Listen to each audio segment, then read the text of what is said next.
Nothing in this universe can travel faster than the speed of light। क्यों आज तक ऐसा ही सुनते आ रहे हो ना? बट मेरे दोस्त, ये फिजिक्स है एंड फिजिक्स में कभी भी कोई भी चीज़ इतनी स्ट्रेट फॉरवर्ड नहीं होती। आज मैं तुम लोगों को एक कहानी सुनाने जा रहा हूँ, एक ऐसी कहानी जिसमें आइंस्टाइन की स्पेशल रिलेटिविटी को क्वांटम थ्योरी मैथमेटिकली चैलेंज करती है। एक ऐसी कहानी जो कि तुम्हें ठीक वैसे ही हिला के रख देगी जैसे कि इसने 19th सेंचुरी के बड़े बड़े फिजिसिस्ट को हिला के रख दिया था।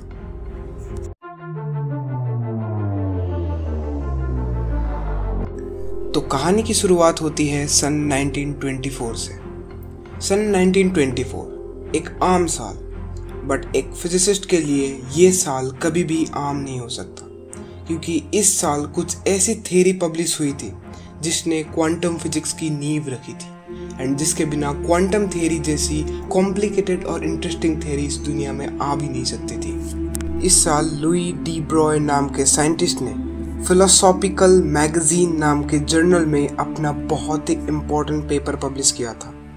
The paper was about matter waves and इस पेपर में साफ साफ ये बताया गया था कि जैसे फोटोन्स और दूसरे रेडिएशंस डुअल नेचर शेयर करते हैं, सिमिलरली मैटर के भी दो नेचर होते हैं। एक होता है पार्टिकल नेचर और दूसरा होता है वेव नेचर। इसके ठीक 3 साल बाद क्लिंटन डेविडसन और लेस्टर जर्मर नाम के साइंटिस्ट ने डी ब्रॉय के हाइपोथेसिस को कंप्लीटली प्रूव कर दिया by showing the wave nature of electron.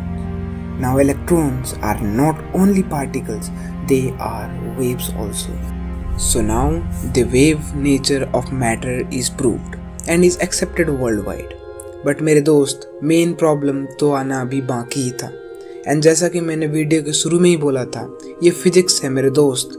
Physics में नई नई चीज़ें, नई नई फैक्ट्स हर दूसरे दिन हमें पता लगती रहती है एंड उसी फैक्ट्स के अकॉर्डिंग हमें अपनी प्रीवियस नॉलेज, प्रीवियस थ्योरीज को रीबिल्ड एंड रीमॉडिफाई करना पड़ता है। सो अब क्वेश्चन ये उठता है कि मैटर वेव किस तरह का वेव है।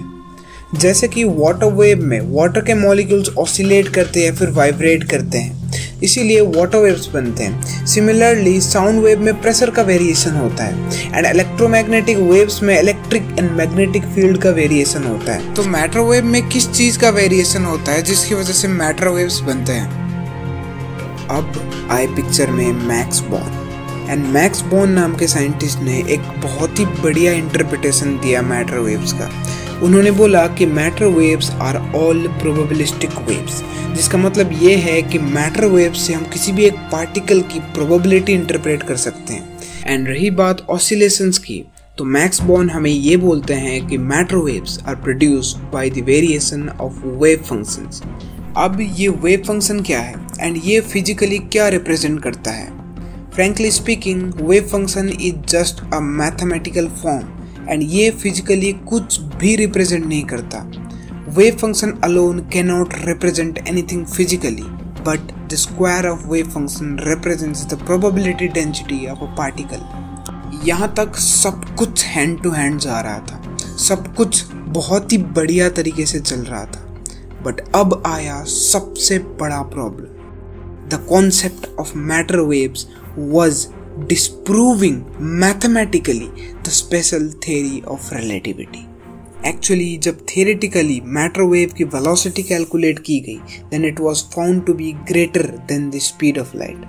So अब question ये उठा कि जब matter खुद velocity of light से travel नहीं कर सकती और greater than speed of light से travel नहीं कर सकती, then how can a wave representing the same matter could travel faster than the speed of light? So it is definitely violating the special theory of relativity. अब इस problem को solve करने के लिए साइंटिस्ट ने ग्रुप एंड फेज वेलोसिटी का concept introduce किया। Now what is this group and phase velocity? Let me explain.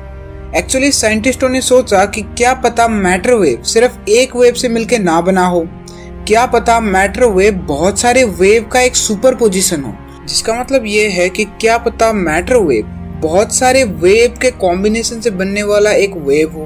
And when scientist tried to find it mathematically, then it was actually found that matter wave is made up of superposition of many waves. जब बहुत सारे different frequencies के wave एक दूसरे के साथ interfere करते हैं, then they make this kind of wave, and this kind of structure is called a wave packet. And now it was clear that matter wave is not a single wave, but it is actually a wave packet. अब इस wave packet के साथ दो type की velocities associated होती है.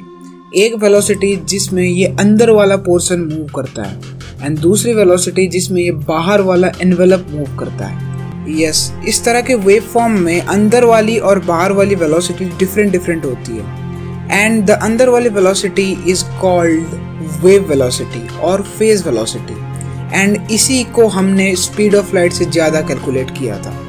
And जो बाहर वाली इन्वेलप की वेलोसिटी है उसको हम बोलते हैं group velocity, and the group velocity is what actually represents the velocity of a particle.